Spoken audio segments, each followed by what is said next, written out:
So can we get the slides for our speaker?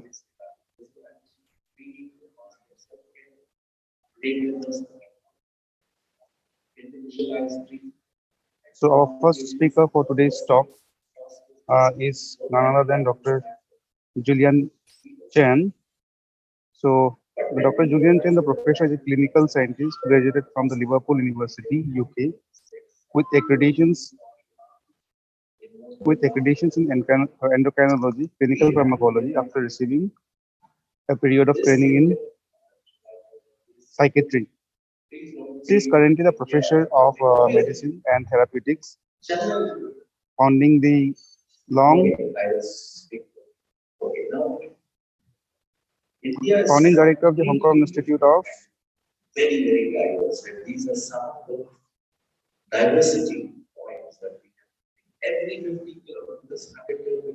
her major area of interest includes epidemiology, genetic, clinical trials, and care model in diabetes. She is one of the principal investigators. It's difficult to be a doctor in India, to be treating diabetic patients constantly. So, with this, I just want to welcome Dr. Julian Chen for her talk.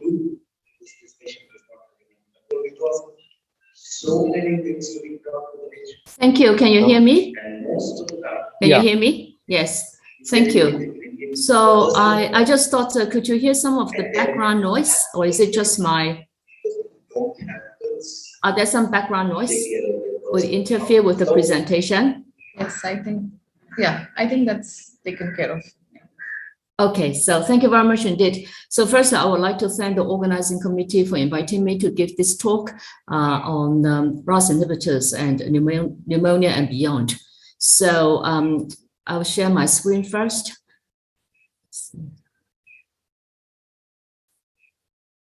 Can you see my screen? Yes, thank you. Okay, so these are my disclosures. I think diabetes is a very complex disease. We are not just dealing with hypoglycemia, but the clustering of hypoglycemia together with dyslipidemia and hypertension is associated with the activation of many pathways, as well as the loss of some of the protective pathways, resulting in cellular death and loss of structure and functions, resulting in cardiovascular renal complications. And of course, this is further influenced by epigenetic and genetic factors, as well as treatment and environment factors. One of the most important pathways, of course, the renin-angiotensin system. The defining studies regarding the benefit of RAS inhibitors are really the LIFE study as well as the Renal studies. In these studies, which are looking at patients with hypertension and left ventricular hypertrophy, we could see that actually in the 9,000 patients, comparing to atenolol, losartan, ARB, is associated with nearly 20% reduction in terms of cardiovascular outcome. And in a subcohort of patients with diabetes, because of the high-risk nature, the benefit is even more marked. Patients treated with the losartan had nearly 25% reduction in terms of cardiovascular outcome. The Renal study is another defining studies, again, showing that patients with diabetic kidney disease had 16% reduction in terms of composite endpoint and about 25 to 28% reduction in risk for doubling of serum creatinine and end-stage kidney disease. And of course, this is also the period where the definition of renal endpoint was first coined. So now ARB is really the standard care for people with diabetes, particularly those who have got cardiovascular and renal disease.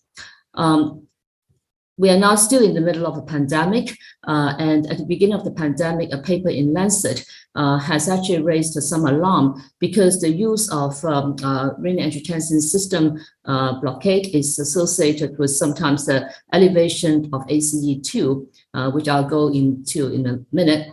And the SARS-CoV, the SARS virus actually can hijack the ACE2 to enter into the cells and cause a widespread damage. And so there was a concern whether patients treated with RAS inhibitors are at particular high risk for developing SARS. But after a period of controversy, a large number of studies have come out really showing that there's no evidence pointing to increased risk of COVID-19 in people who were treated with RAS inhibitors, and that people should not discontinue or change the treatment to decrease the risk of COVID-19, given the cardiovascular renal protective effects of ACE inhibitors or ARB. Indeed, going into the literature, even back in 10 years ago, people have asked the question because of the pluripotent effects of the renin-angiotensin system, whether the use of RAS inhibitors, be it ACEI or ARB, may reduce the risk of pneumonia. And this is one of those meta-analyses really looking at both randomized clinical trials as well as cohort studies, and essentially showing that for ACE inhibitor, there seems to be a reduced risk of pneumonia, and this was not seen in patients with ARB. But of course, these are really post-hoc analysis, and none of them had pneumonia as the primary outcome defined a priori. But reassuringly, one could see that most of the hazard ratio is actually on the left side of the unity line. In Hong Kong, which has 7.7 million people, we are fortunate to have universal health coverage provided by a single healthcare organization, which is the Hospital Authority, similar to very much the NHS in UK. And we share a territory-wide electronic medical record system, which has provided a rich resource for analysis of real-world evidence to complement clinical trial data.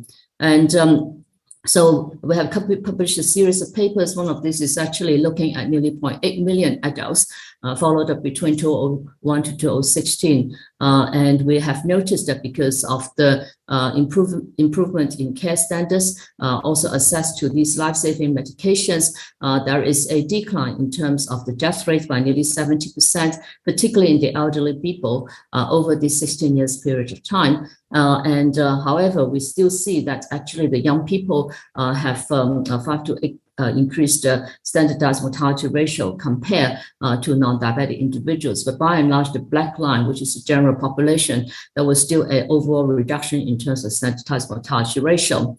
And this was in part because of the declining in terms of CVD death, cancer death, but unfortunately, the pneumonia death has actually not changed. And now actually 1 in 4 people actually died with pneumonia is now really a leading cause of death among people with diabetes.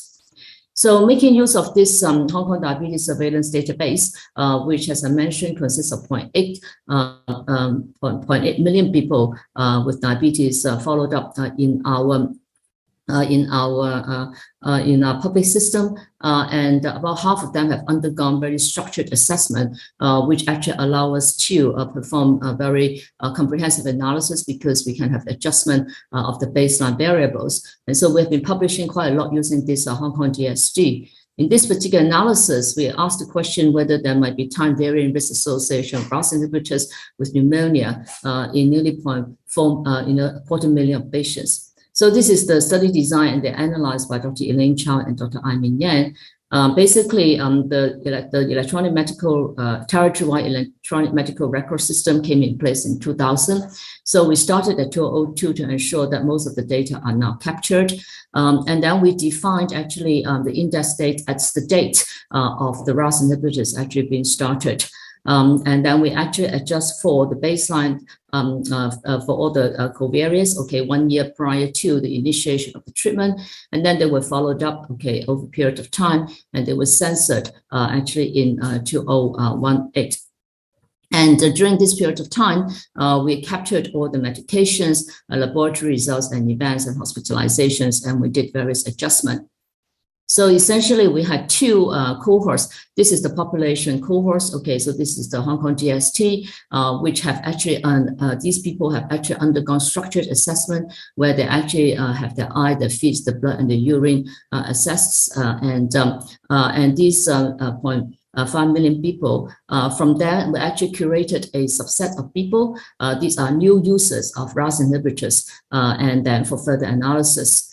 at our hospital, where we actually started this diabetes register in 1995, which was then taken up by the hospital authority to become a territory-wide diabetes risk assessment and management program. We actually also performed a similar curation of data, and in this particular cohort, we were able to retrieve the pneumococcal and influenza vaccines. So as you could see, among these people, this is nearly 250,000 patients, and this is about 13,000 patients for analysis. After exclusion of various criteria. Firstly, when they enrolled to these registers, about 30% of them were treated with RAS inhibitor. Subsequently, 50% of them were put on RAS inhibitors and 50% were not. We further excluded patients who had type 1 diabetes, who had prior history of cardiovascular disease, cancer, COAD, or asthma, and also they were they have less than 90 days of exposure to RAS inhibitors. And so in the population-based cohort, we could see that 52% of these people were new RAS user, and about 73%, half of them were treated with ACE inhibitors only, and then about 1/3 of them were treated with ACE inhibitors, and then later on to ARB, probably because of side effects, and then about 15% were treated with ARB. About 47% were never exposed to RAS inhibitors, and we find similar data actually distribution in the diabetes register. So this is really the top line results, and here you could see that actually in the population-based cohorts, the patients actually treated with RAS inhibitors actually had about 22% risk reduction for the first hospitalization due to pneumonia. And also 50% risk reduction in terms of deaths related to pneumonia as defined by the ICD codes. Interesting to note, actually, in the register cohort, where we actually adjusted for the vaccines.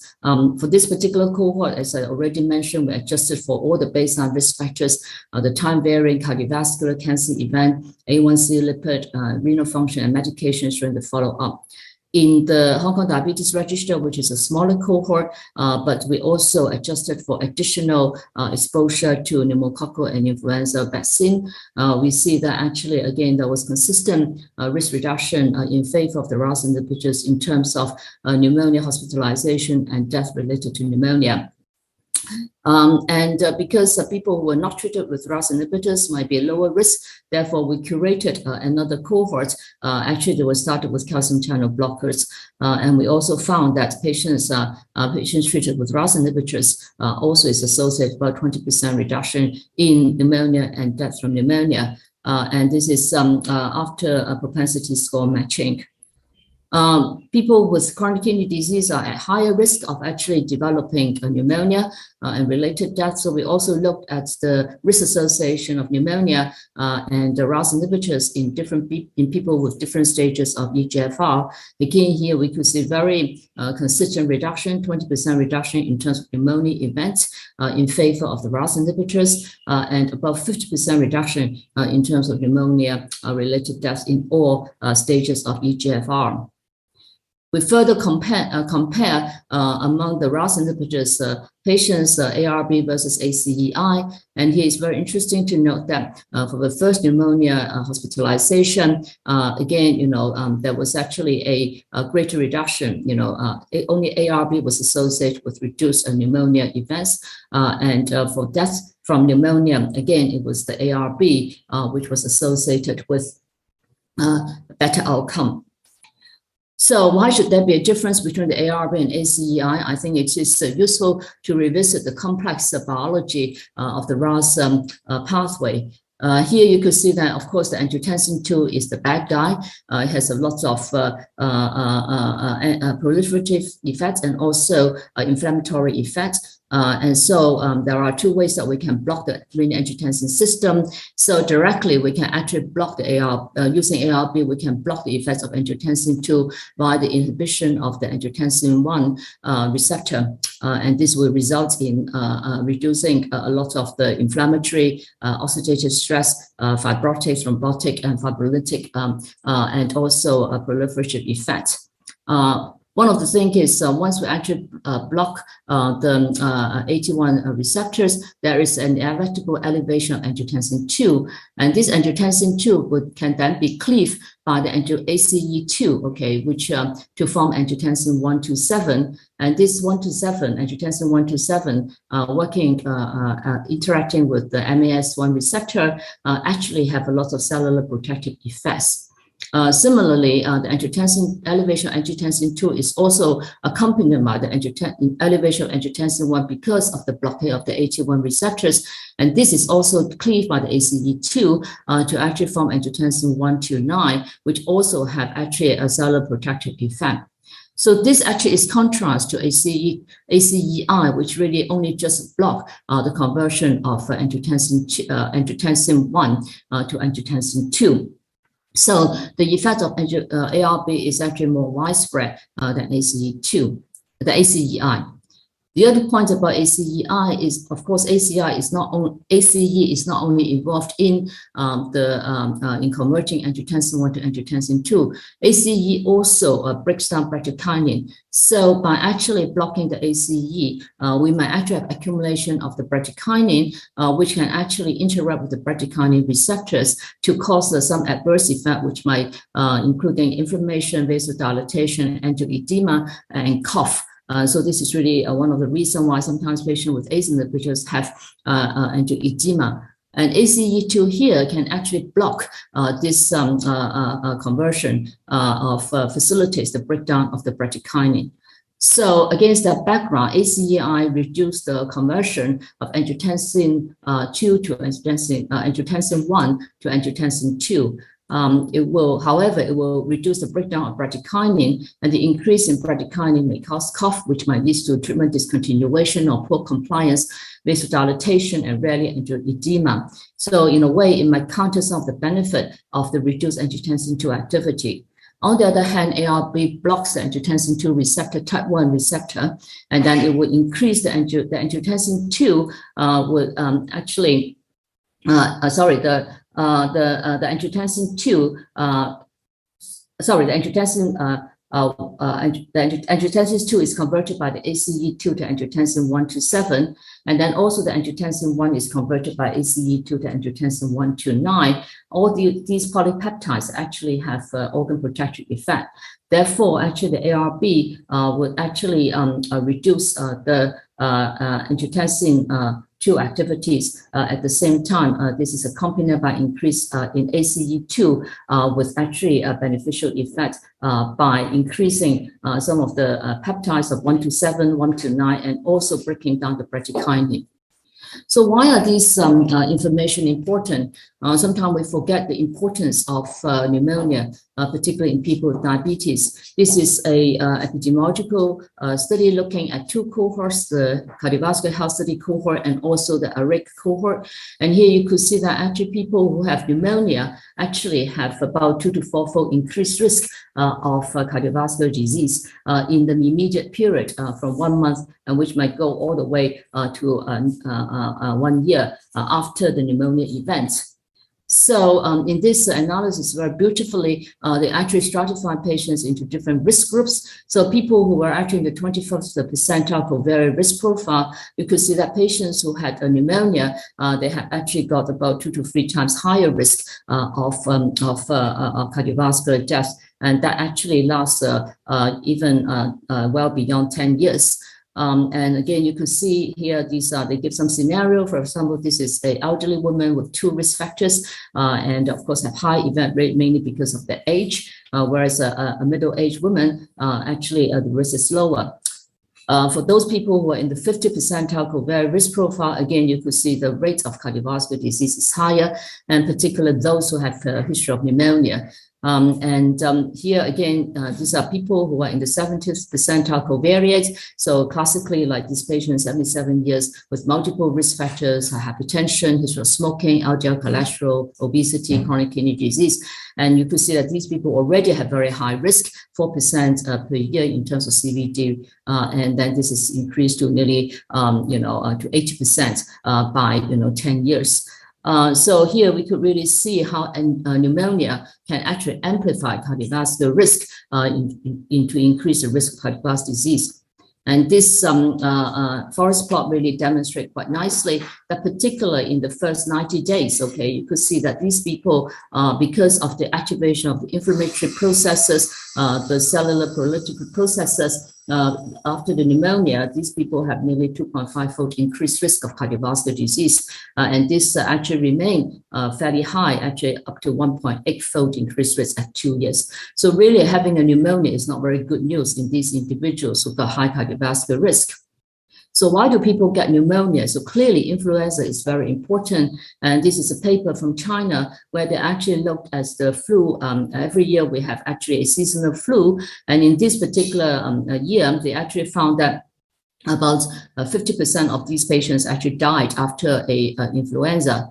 So who are the people who are likely to die after influenza associated severe pneumonia? And not surprisingly, it's patients who have chronic COAD as well as diabetes. These people have twofold increased risk of having severe pneumonia after influenza. So having influenza vaccination is really very important. So again, in the middle of the pandemic of COVID, people start looking at these issues.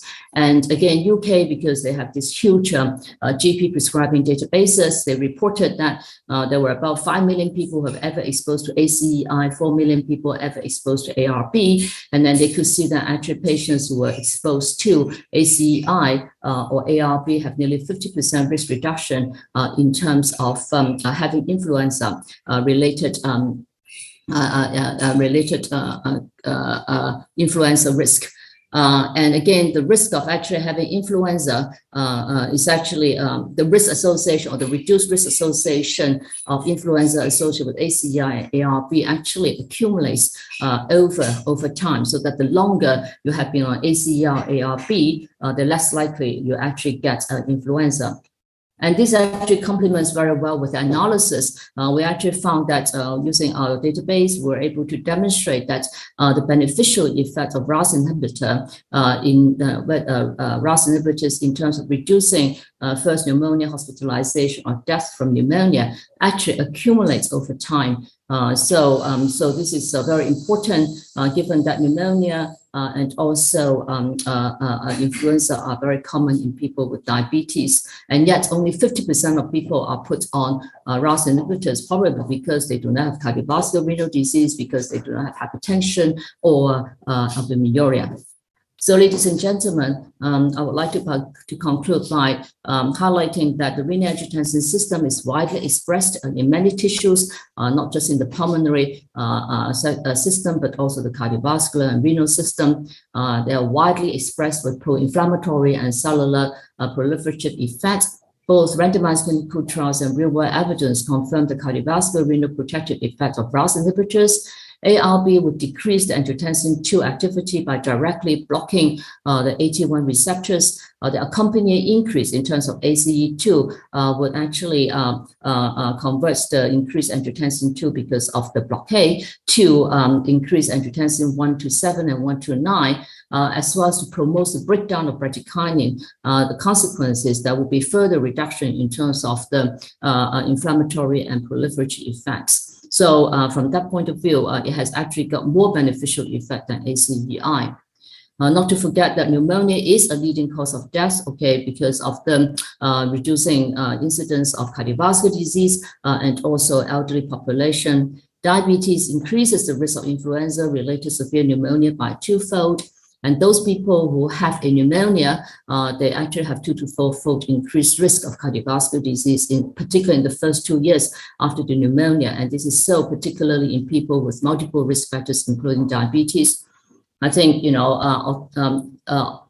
suffice to, although many of these are observational data, but taking into consideration the mechanisms of the drugs, the biological implications of the RAS, the renin-angiotensin system, I think it is fair to conclude that the use of RAS inhibitors is associated reduced risk of influenza, pneumonia,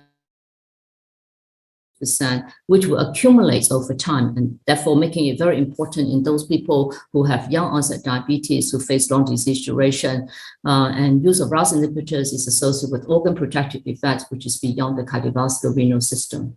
Thank you, chairpersons. Thank you.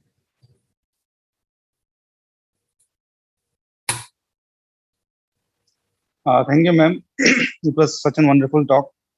During the COVID, there was a lot of discussion regarding RAS inhibitors and association with COVID, and your deliberations have really clarified all the doubts. And it have been the studies which have been already there. It's you just put some more information to our confusion. Thank you. Thank you very much. So, thank you. RX team, can we have the slides for this next speaker?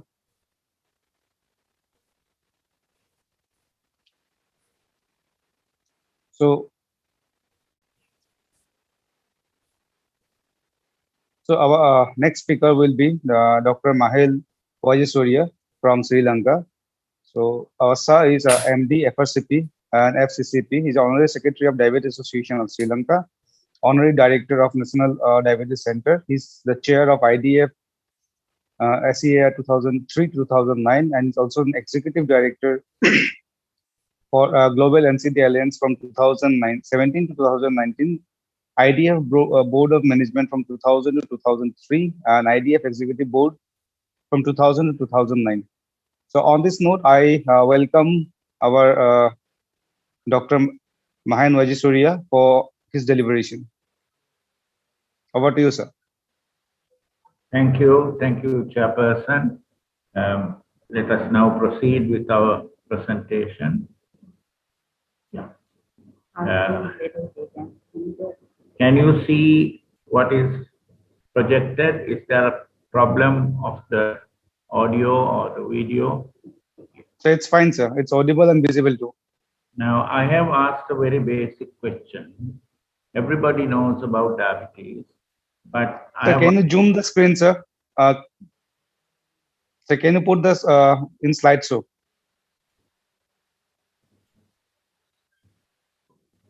Already put it in slideshow. We already made it in the slideshow.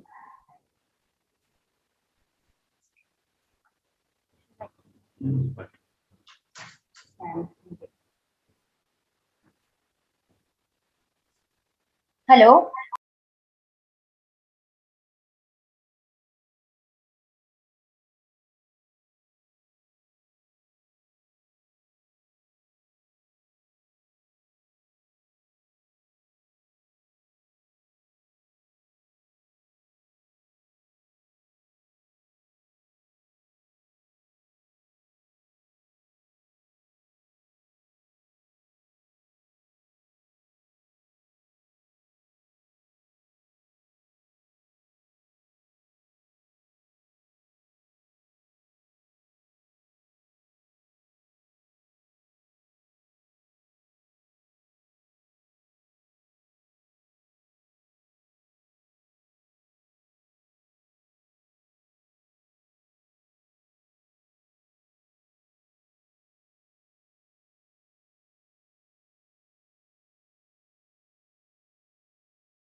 an early start.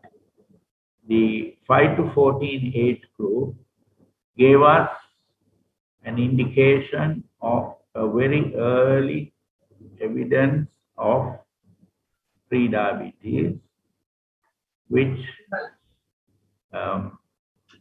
gradually increased to a tremendously high figure of 23% and 26% dysglycemia. Right?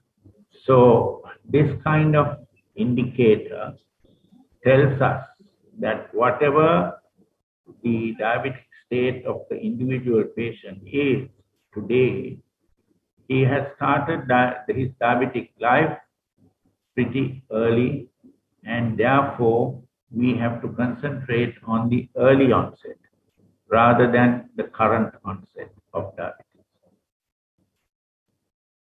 The etiological factors agreed upon by this group of 500 odd senior diabetologists in Colombo, Sri Lanka in 2002. Excuse me, sir. I think your slide is fixed, sir. It's not moving.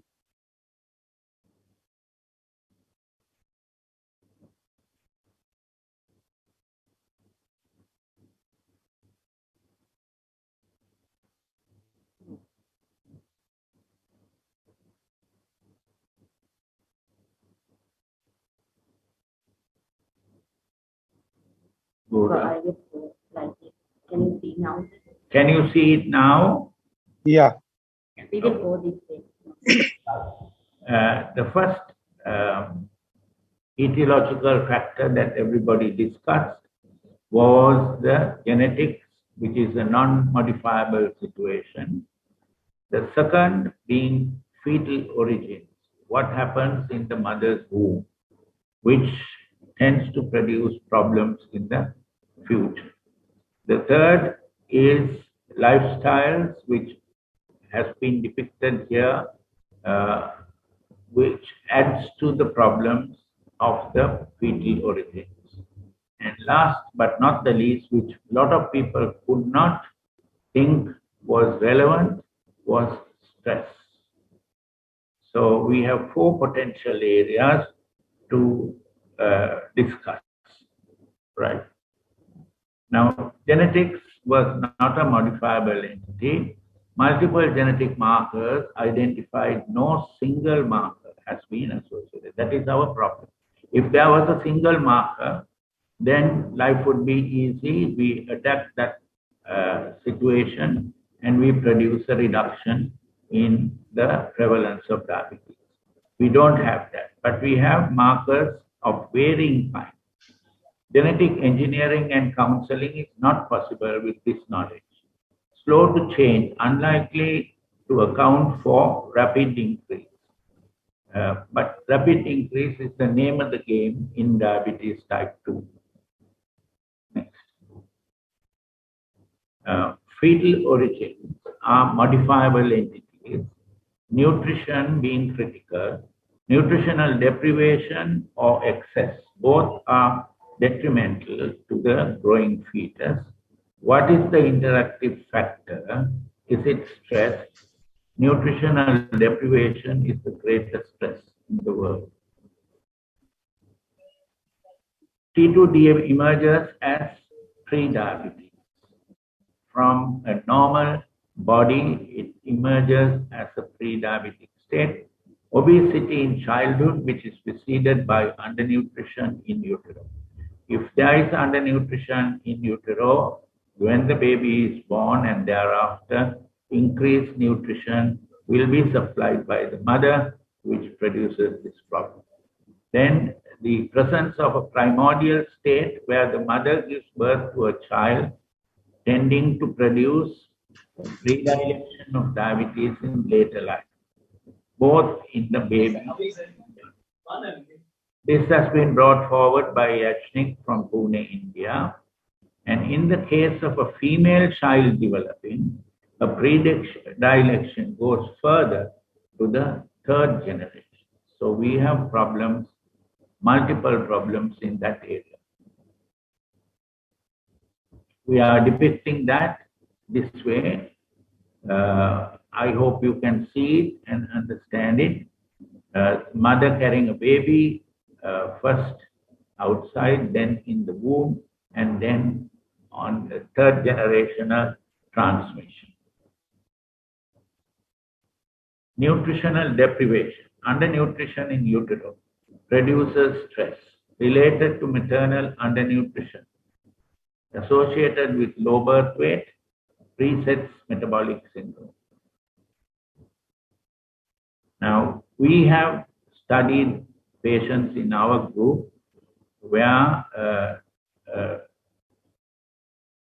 a birth weight and subsequent raised BMI of developing metabolic syndrome under 2.5 kg at birth predisposes increased relative risk of developing metabolic syndrome to 8.1, which is significant.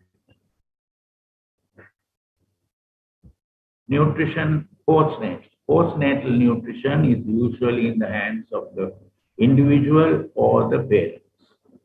Irregular meals is a classical situation which people don't disregard or don't regard as a problem, but it is a problem.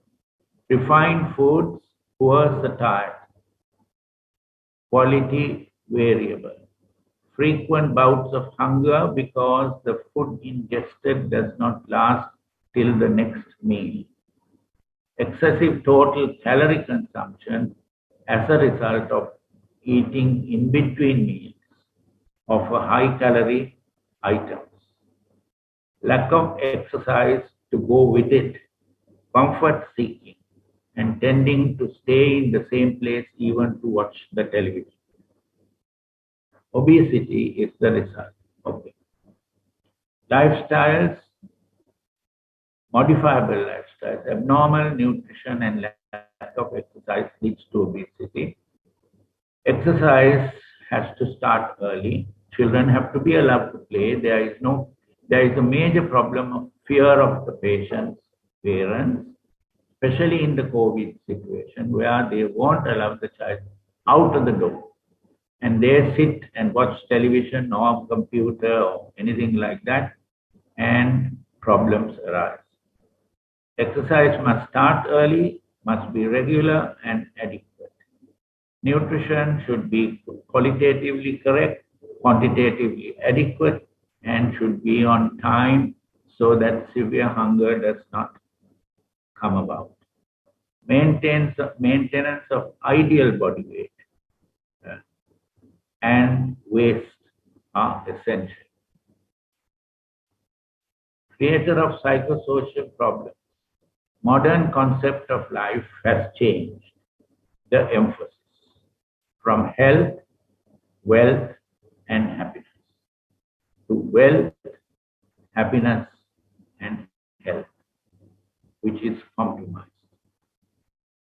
If pediatric stress the trigger factor may impair growth and development, accounts for a number of endocrine, metabolic, and autoimmune and psychiatric disorders. Prenatal, infancy, childhood, and adolescence are critical periods. Continues as stress in adult life. What starts in pediatric age group does not stop there. It goes further.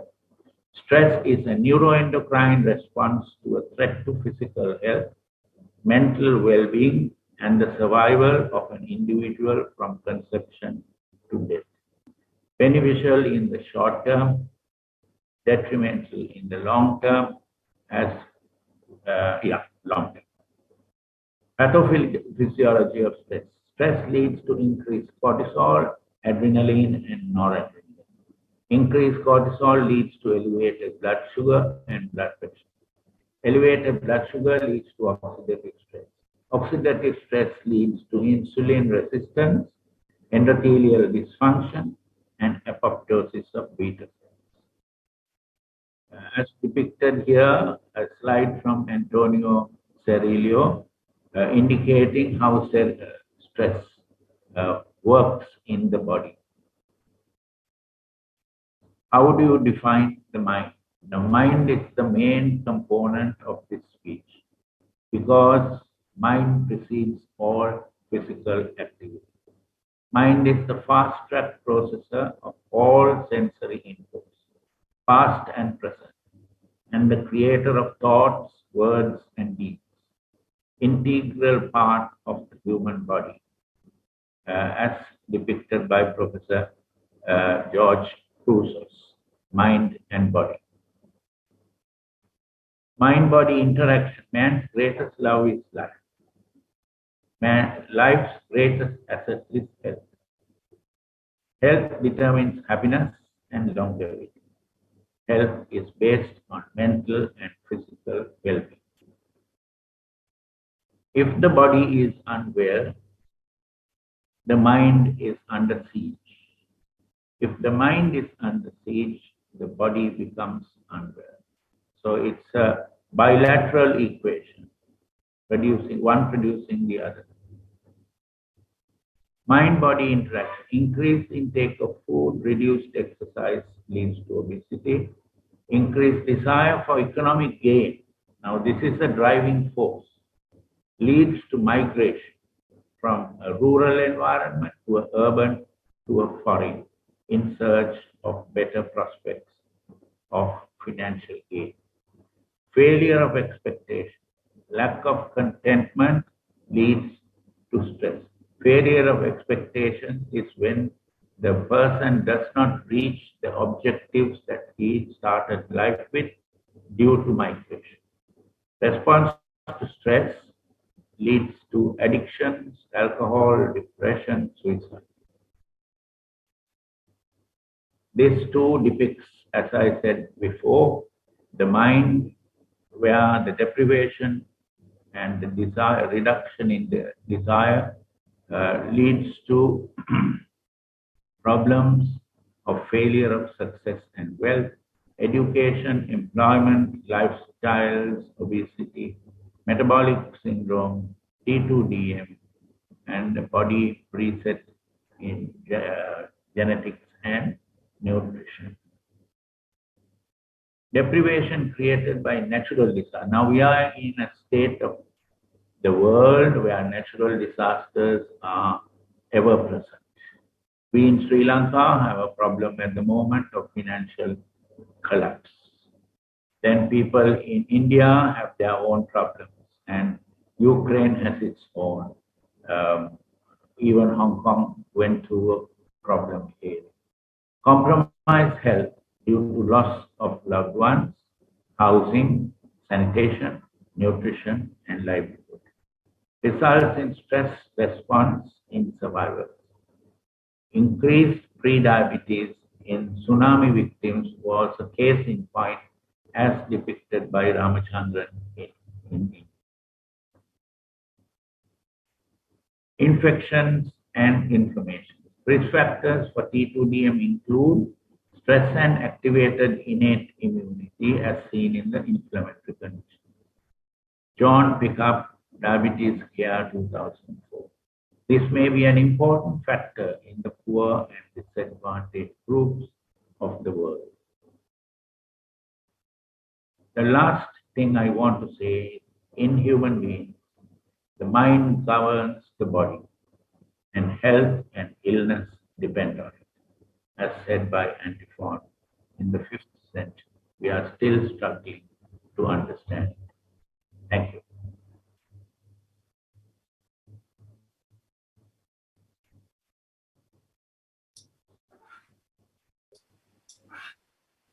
Thank you, sir. It was a well deliberated talk about when diabetes has been started. Most importantly, what factors we could have thought about is the stress, pediatric to adolescent stress, which really have an impact on our adult life, leading to like change of mental health, which can lead to a stressful life and diabetes. So with this, I would like to call the next speaker for today's talk. At the end of everything, we will have a discussion. So RX team, please. So our next speaker is Dr. Miles Fisher. He's an honorary professor at the University of Glasgow. University of Glasgow, Scotland. He graduated from University of Glasgow in 1979. He received his MD in 1988 for his thesis on evidence for diabetes cardiopathy. He is a consultant physician at Glasgow Royal from 2001 to 2020. So he has been author and co-author in many of the textbooks. And so with this, I would like to welcome Dr. Mills Fisher for his talk. Over to you, sir. Okay. Now you need to allow me to share the screen.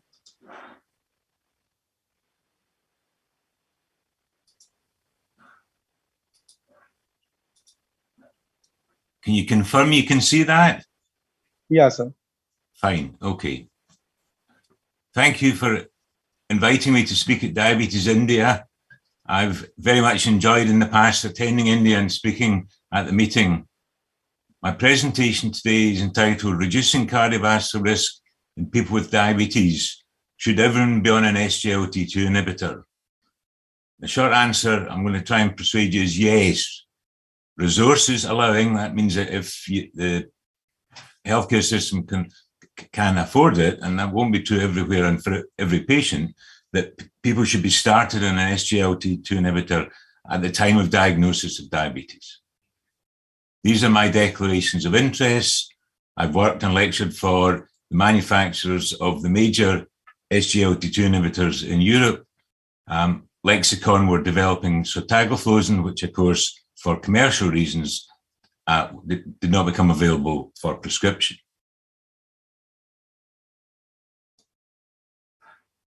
Now, we've just completed a book called Diabetes Drug Notes. It's a John Wiley book, and it's going to be published at the end of July. In it, we have a diagram about the mechanism of action of SGLT2 inhibitors. Now, I know for this audience, a diabetes audience, that the mechanism of action of SGLT2 inhibitors will be well known. I want to use this slide to emphasize to you one thing. We are focused as diabetologists on the glycosuria, because increasing glycosuria reduces HbA1c. But remember, the class of drugs are sodium glucose transporters, and a major change happens in the filtering of sodium with major hemodynamic and renal effects. And we now have so much evidence of these. That's why I think we should be starting to think about using SGLT2 inhibitors independent of their effects on HbA1c. It's 2015 that the EMPEREDGE outcome trial gave us the first and a very strong indication of the benefits of these patients. This was entirely in people with type 2 diabetes who had atherosclerotic disease. And the trial was performed to satisfy the cardiovascular safety requirements of the American FDA, which followed on from the concern over rosiglitazone. The primary outcome in all of these cardiovascular outcome trials is major adverse cardiovascular events, a composite cardiovascular death, non-fatal myocardial infarction, and non-fatal stroke. And this was highly significantly reduced. In particular, it was an early reduction in cardiovascular death that was driving this reduction. And because cardiovascular death is such a common cause of death in people with diabetes, we also saw a reduction in all-cause mortality. And then the unexpected finding was an early and a rapid reduction, statistically significant, in hospitalization for heart failure. So all of the harmful effects on the cardiac, that is cardiovascular death and heart failure, were reduced with this medication. Now, of course, we needed to get supporting evidence, and we have that from 3 further trials in diabetes.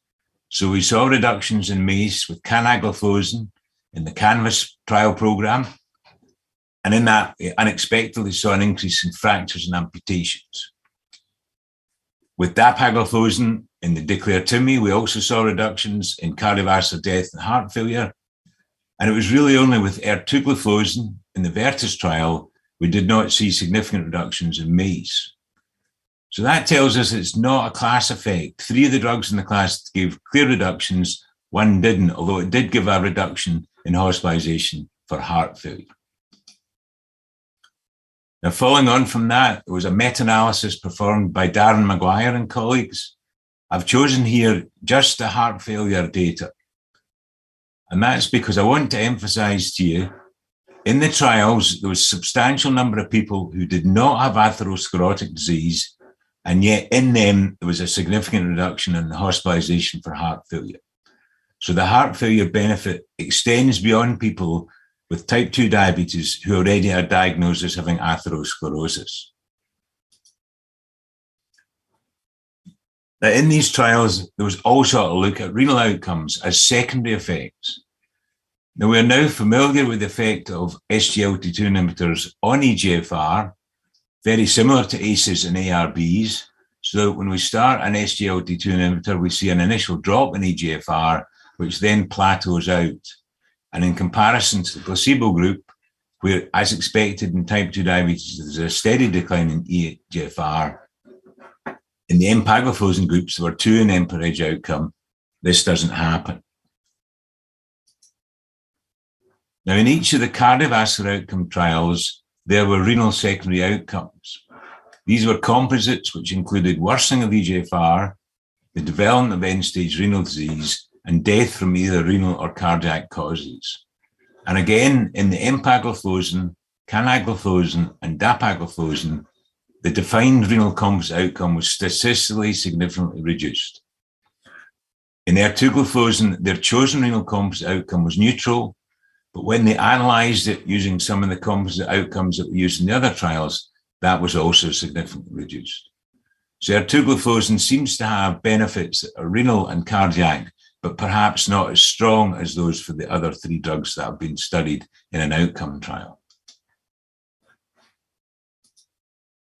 So what have we learned collectively from these trials? Well, we are diabetologists, and we are always looking at HbA1c, which was reduced. Body weight, and we've heard the importance of that from the previous speaker, was reduced, and blood pressure was reduced. We know there are genitourinary side effects, and in people with type 2 diabetes, a slight but significant increase in the risk of ketoacidosis.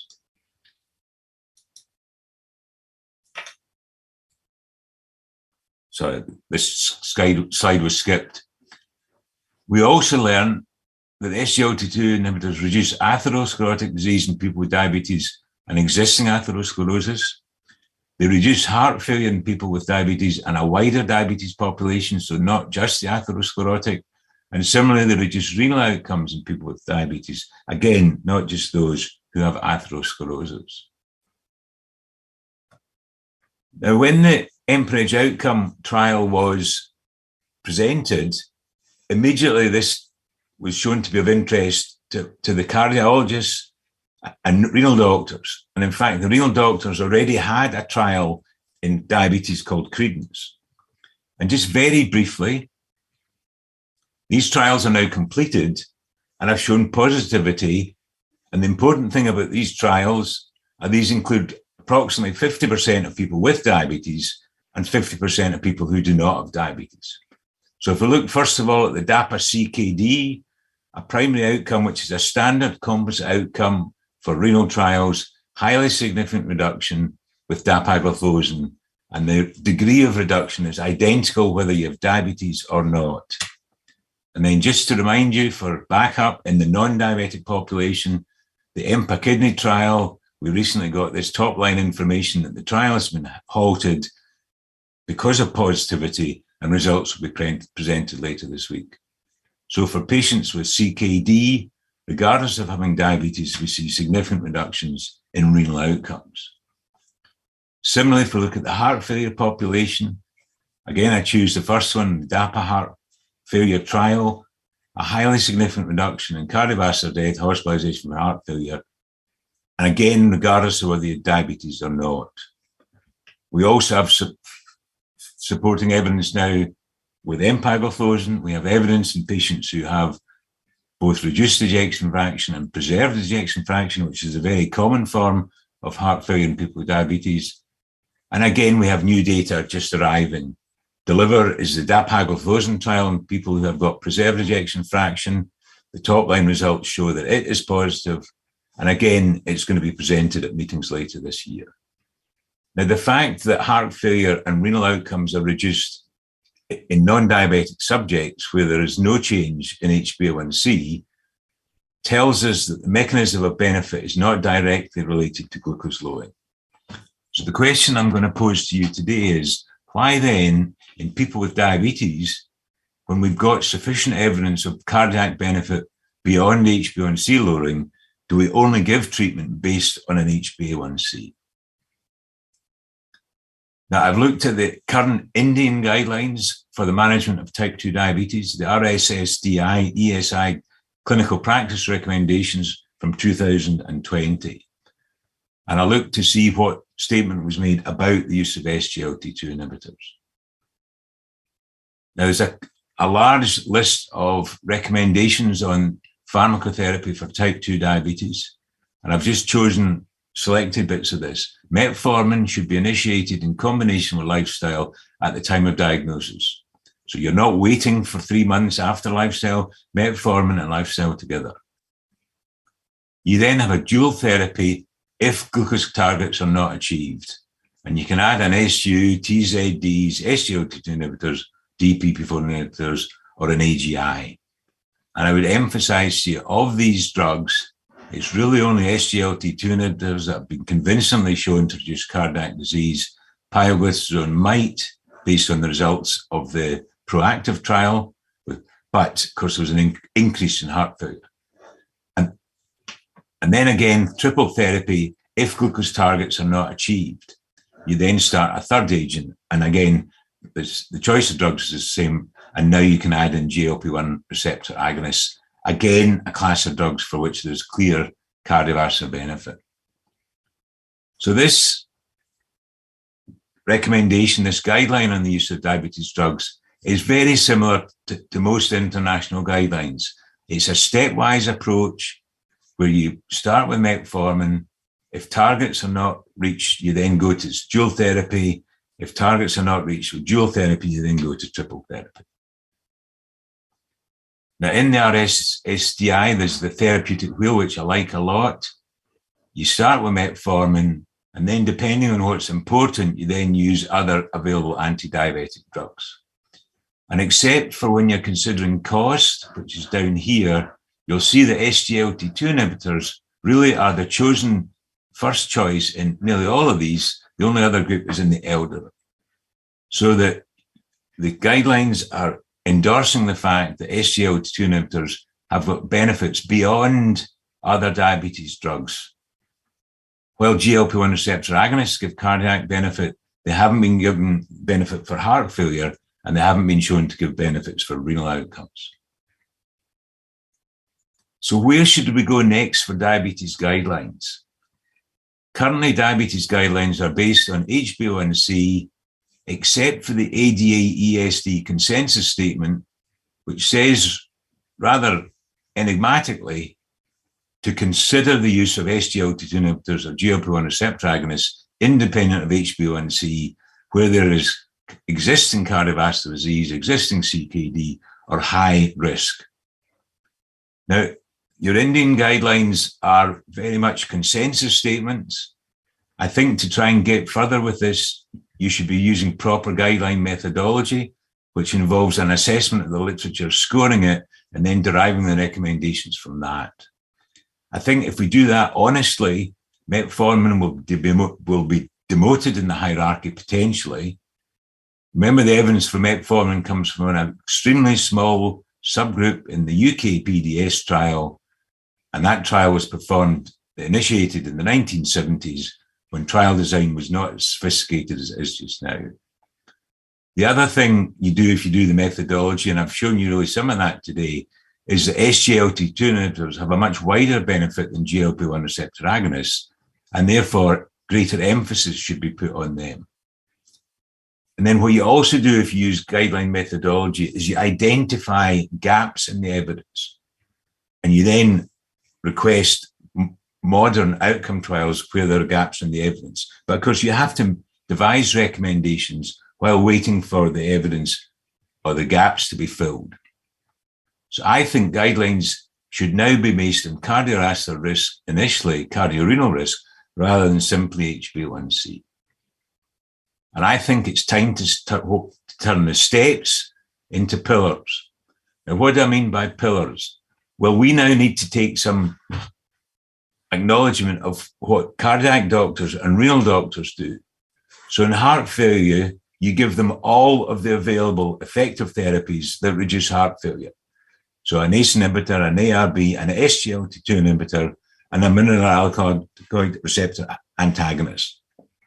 And right now, the cardiac community is looking at starting SGLT2 inhibitors, the first of these, because these are the most easily tolerated. And you give them the pillars of therapy very early in therapy. You don't wait for years until you add in the next stage. So to summarize, while we are waiting further evidence, because the only group of people in diabetes where there's not clear proof of the benefits of SGLT2 inhibitors from a randomized controlled trial are those with lower cardiovascular risk. The real world evidence, however, is even pretty good for that group of people. So I'm suggesting at the diagnosis of diabetes, we should embrace a pillars of therapy approach that will give medical nutrition therapy and lifestyle modification at the start. We'll give the patient education about their diabetes. We'll give them metformin in the start as recommended by the RSD ESI, and then we'll also add in SGLT2 inhibitors based on extrapolation from the meta-analysis. Thank you for your attention.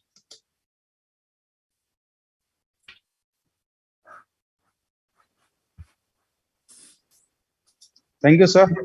It was a wonderful deliberation regarding SGLT2 and its importance in our diabetic patients, and why do we need to really step up in our approach in like choosing SGLT2 over other class of drugs. Thank you, sir.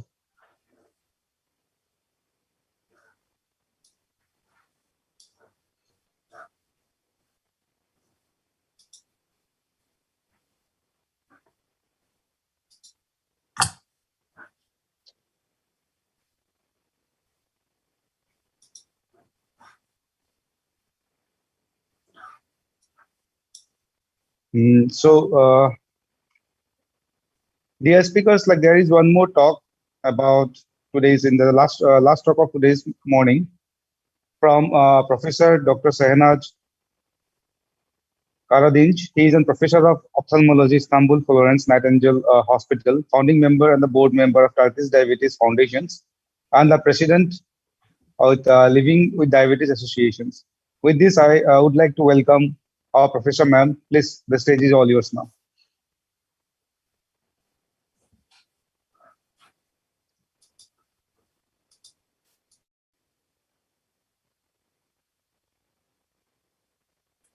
Thank you so much for this kind introduction, and very sorry for the complication in the morning.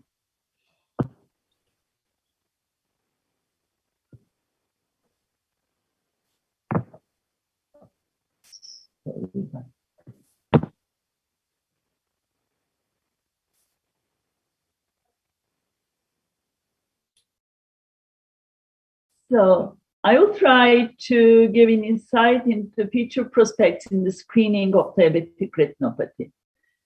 Respected moderators and participants, I want to start by thanking to Dr. Arvind, to Dr. Sabu, and the organizing committee for giving me the opportunity addressing you. Always a pleasure to take part in the Diabetes India Congress. As the number of people with diabetes is skyrocketing, more and more people are at risk for micro and macrovascular complications of diabetes. An alarming fact is that one in two adults with diabetes is unaware of their disease. That makes the case for long-term complications more complicated.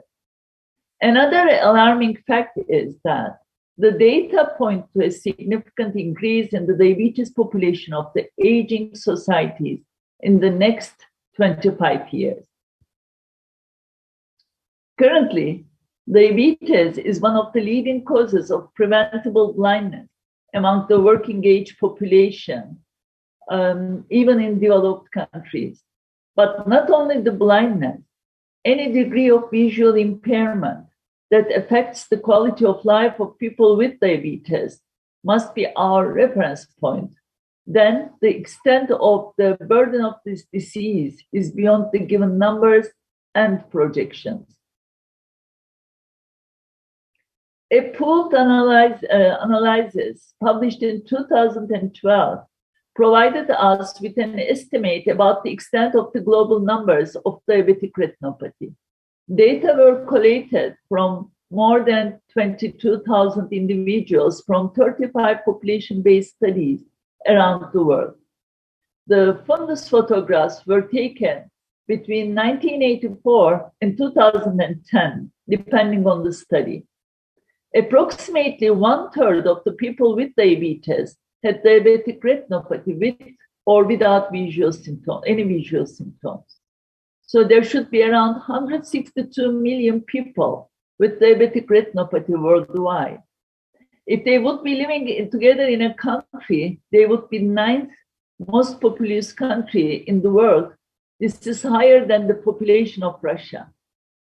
According again to this meta-analysis, a further 1/3 of the people with diabetic retinopathy have vision-threatening disease, meaning center-involving macular edema and or proliferative retinopathy. So this is again a big number. This number, just to give an insight, this number is higher than the population of at least 163 countries and territories in the world. All these numbers are not promising at all for now and as well as for the future. Although we know how to maintain the quality of life of the person with diabetes, how to screen for diabetic retinopathy, and also how to manage it, especially if intervened timely. But we are still not successful in integrating this evidence into the real life of people with diabetes. There are many challenges at the level of the healthcare systems, at the level of the healthcare professionals, and at the level of the people with diabetes that need to be addressed. Socioeconomic barriers are among the most challenging ones at all levels, especially if we consider the estimates for 2045, that 94% of the increase in the number of people with diabetes will occur in low and middle income countries, where population growth is expected to be greater. For many decades, we defined diabetic retinopathy as a microangiopathy with microvascular occlusions and increased vascular permeability. But more and more studies show that diabetes damages not only the microvasculature, but the entire retina, involving retinal neurons and glial cells. Therefore, today we more and more define diabetic retinopathy as a highly specific neurovascular complications of diabetes. Currently, the screening for diabetic retinopathy still depends on the observed microvascular lesions at the back of the eye. Again, the decision for the treatment, the so-called sight-threatening disease, still largely depends on the extent and severity of these structural changes. I say largely, as we also consider the metabolic control and other comorbidities for the timing of the treatment in people with diabetic retinopathy. The problem is, one of the main problems is that patients may not have any visual complaint till late stages of diabetic retinopathy and may miss timely intervention for the vision-threatening disease. Therefore, regular screening is decisive for saving the sight in people with diabetes. Screening criteria for a disease is defined by Wilson and Jungner in 1968 and still valid today. All the diabetic retinopathy, screening for diabetic retinopathy fulfills all these classic screening criteria. Retinal examination for diabetic retinopathy can be done in several ways. But today we will be speaking mainly on advancements in technology that will lead us to the future. In real life, the numbers of the patients with diabetes are beyond the capacity of the healthcare systems to cope with.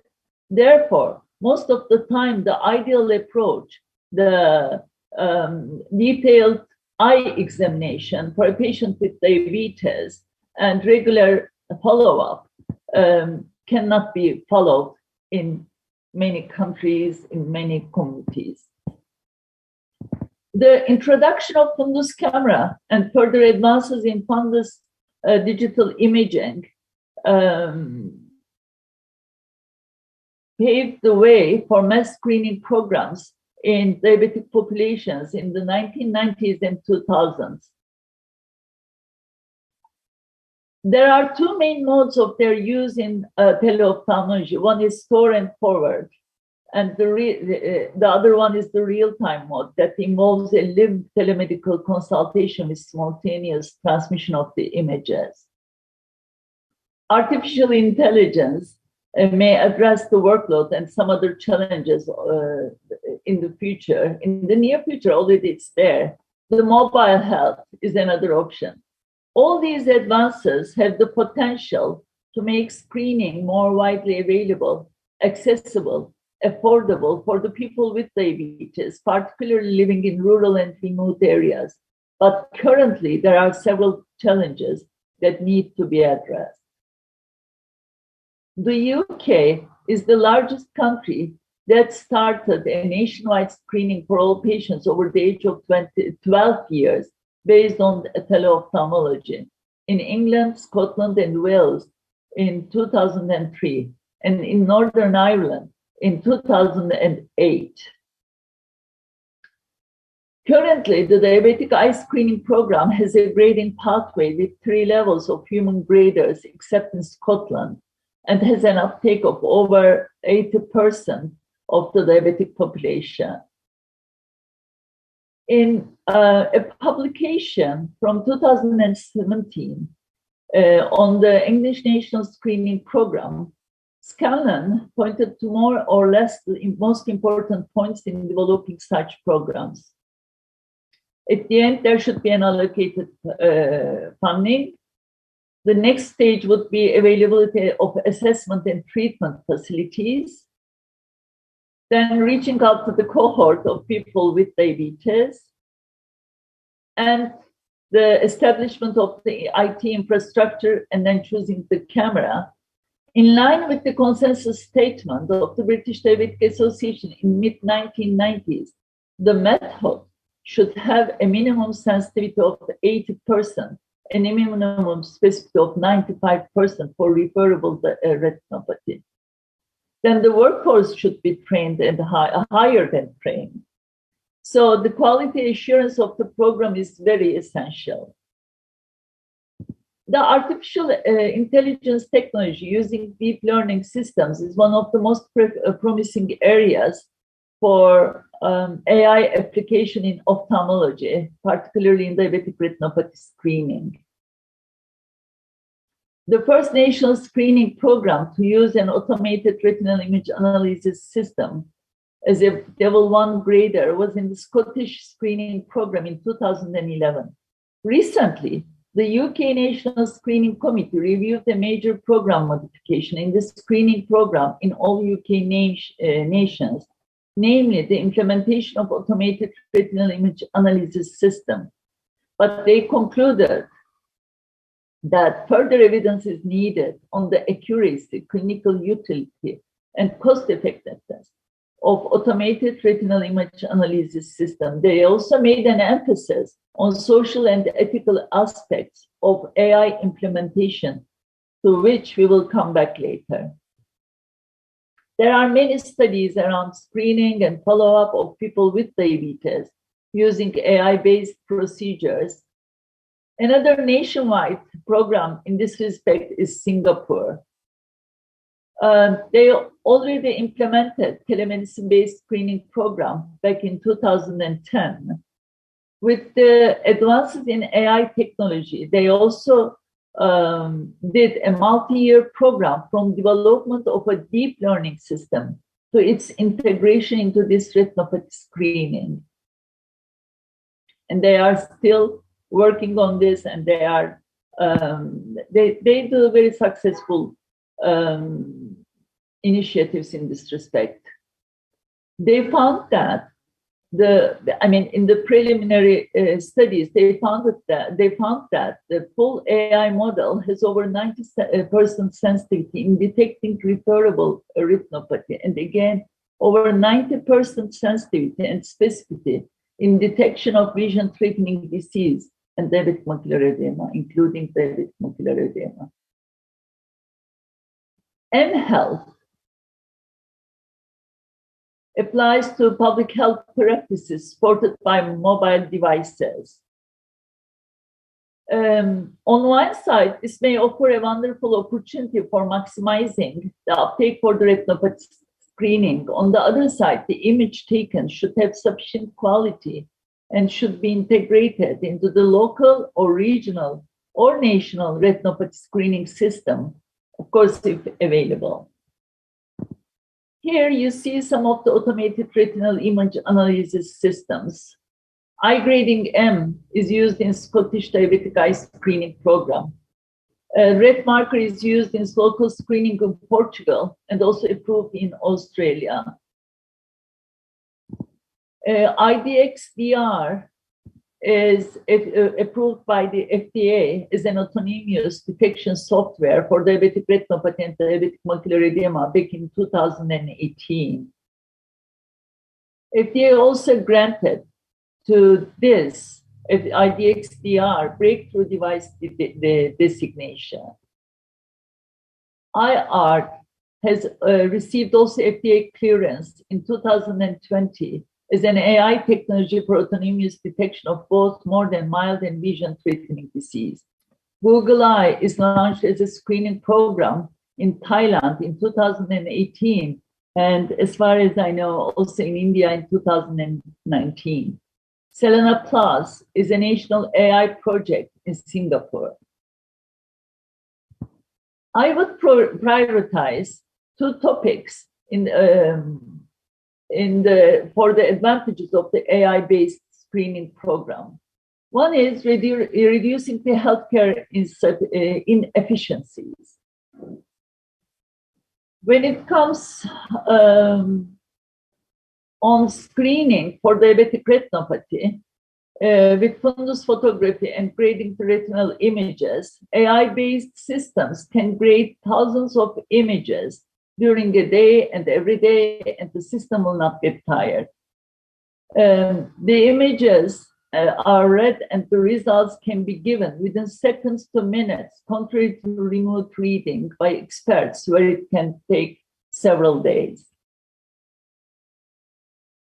Artificial intelligence-based system may also help in reducing the cost of screening for the people with diabetes. But there are several challenges in its implementation. Some of them relate general to AI-based systems, and some others specific to retinopathy screening. The cost of the system is high, therefore the establishment in low resource settings may not be easy. And then the human graders are still needed for low quality images.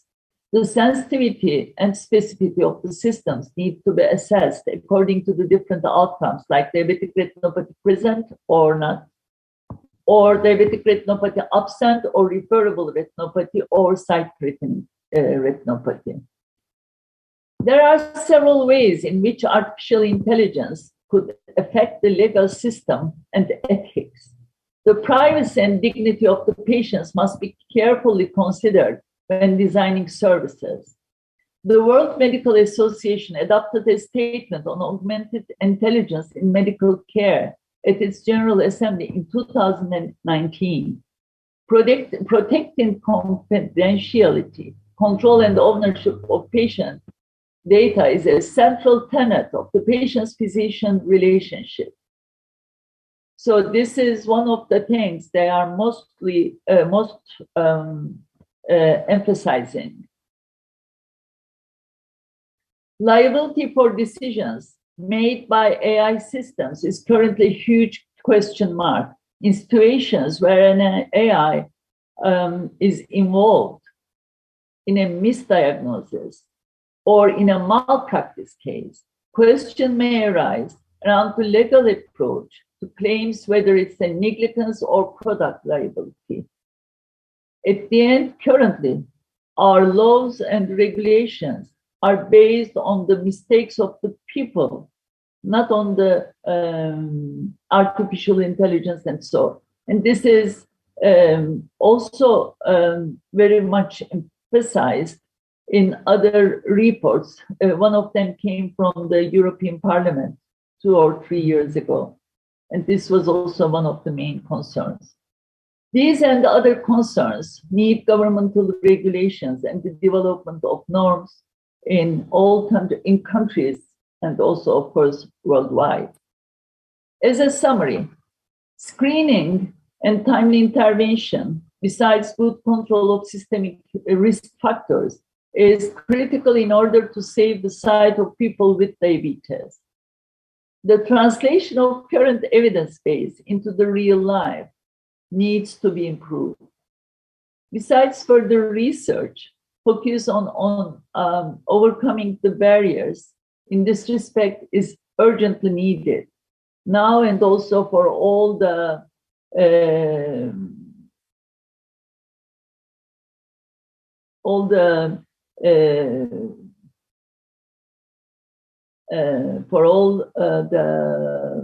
use of technology and so in the near future.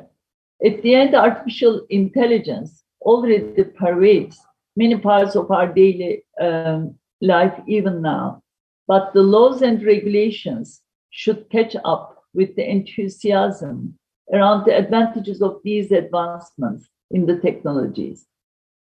Artificial intelligence systems must be created and operated to respect, promote, and protect all human rights. Some concerns can be overcome by shifting our minds from healthcare professionals or computers to healthcare professionals and computers, as suggested as superminds by some MIT researchers, again, 2 or 3 years back. Adopting this perspective would shift the emphasis from what an AI can do to what HCP, healthcare professionals, and computer groups can do in the near future. So thank you.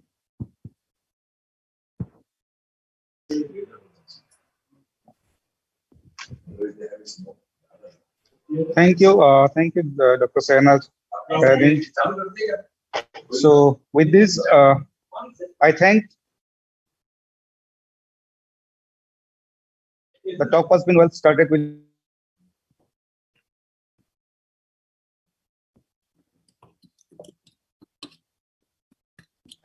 And then our Dr. Mahel Surya, who have spoken about the SGLT2 importance, and at last it was been well said about screening, advanced screening, ophthalmologist screening by our Dr.